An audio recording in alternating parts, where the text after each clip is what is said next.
Les États-Unis d'Amérique, pays des droits de l'homme, un pays avec la plus importante diversité ethnique au monde et dont la stabilité économique et politique impose le respect.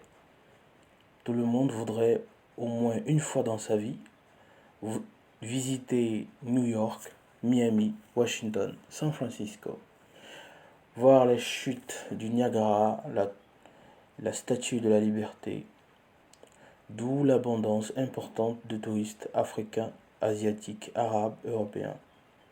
Mais l'Amérique, c'est aussi la plus grande force militaire au monde, au point où sa brève participation à la Seconde Guerre mondiale y a mis un terme définitif, offrant ainsi une victoire historique aux Alliés. Et surtout, rattrapée par son histoire, l'Amérique est également le pays des inégalités raciales, où la couleur de peau définit l'homme. En majorité blanche, l'Amérique est le pays qui a le plus longtemps pratiqué l'esclavage, des Noirs devenus banals au fil des siècles.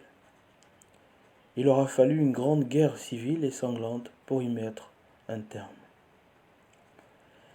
Après l'abolition de l'esclavage, né des cendres des pro-esclavages perdants de la guerre de sécession, l'idéologie des suprématistes blancs, dont le groupe sanguinaire bien connu sous le nom du Ku Klux Klan, sème terreur et désolation sur la population noire affranchie. Et c'est ainsi que débute une nouvelle ère sanglante. Passage à tabac, lynchage populaire, immolation, pendaison, ceci réservé aux noirs, nègres pour certains, au nom de la suprématie blanche. Des meurtres atroces vulgarisés, des jeunes adultes noirs tombaient les uns après les autres sous le regard impuissant de leur famille.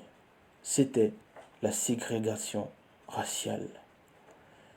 Des condamnations à mort pour des délits mineurs commis par des non-blancs et quelques jours de détention seulement pour les blancs. Les États-Unis d'Amérique détiennent le record du monde du plus jeune condamné à mort de toute l'histoire de l'humanité.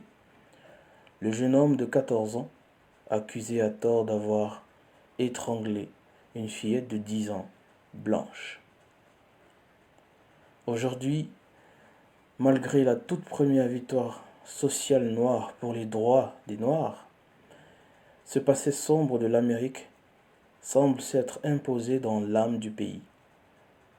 Discrimination et crime racial, c'est le quotidien du pays des droits de l'homme.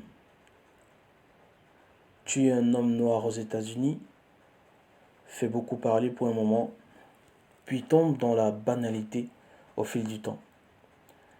Les indignations des Blancs face aux crimes de leurs semblables sont vides de sens, car aucune mesure concrète n'est prise.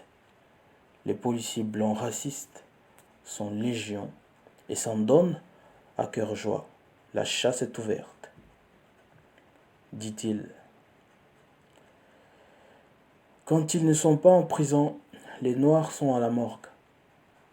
Les procureurs et les juges qui, lorsqu'il faut condamner des membres de gangs, dealers en majorité noirs, etc., ils font des exemples en imposant des peines lourdes allant jusqu'aux condamnations à mort. Mais lorsqu'il s'agit d'un crime racial, ces derniers semblent manquer à l'appel et on assiste alors à des désistements de procureurs, d'enquêteurs et même de juges. Ces héros américains. Si un homicide volontaire raciste était passible d'une condamnation à mort, cela pourrait largement changer la donne.